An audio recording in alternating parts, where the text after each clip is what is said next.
না, তুই এদিকে আহ। আজকালকার পোলাপান মুরব্বীদের সম্মান দেয় না।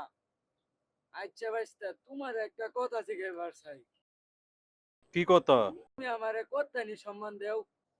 আমনের আমি এরম সম্মানই দেম, ধরুন আপনি আমার বিছনার মধ্যে বয়ে রয়েছেন, আপনার সম্মানের কথা চিন্তা করে আমি কি এরা সুফাত বইয়াম? আচ্ছা,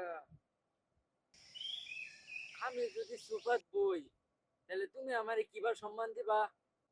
আপনি যদি গিয়া সুফাত বইন, তাহলে আপনার সম্মানার্থে আমি কিরা প্লাস্টিকের চেয়ারও বইয়াম। আচ্ছা, ধরো আমি গেরা প্লাস্টিকের চেয়ারও বইলাম, তাহলে তুমি আমারে কিবার সম্মান দিবা?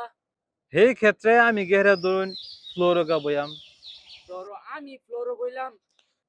তাইলে ধরুন আমি ফ্লোর ধরে গাতা বানাইয়া এই গাতার মধ্যে গা বইয়াম। ধরো আমি গেরা গাতাত বইলাম। ওই গাতাটার যে মাড়িগুলো আছে সব মাড়িগুলো আমরা বুহের মধ্যে সাফা দিয়ে রাখাম। এত করে সম্মান দিতেছি, এই যে সম্মান দিতেই আছি, তার বলে সম্মানে হইতেছে না। আজকালকার পোলাপান মুরব্বীদের সম্মান দিতেই জানে না, কিংবা অপমান করে।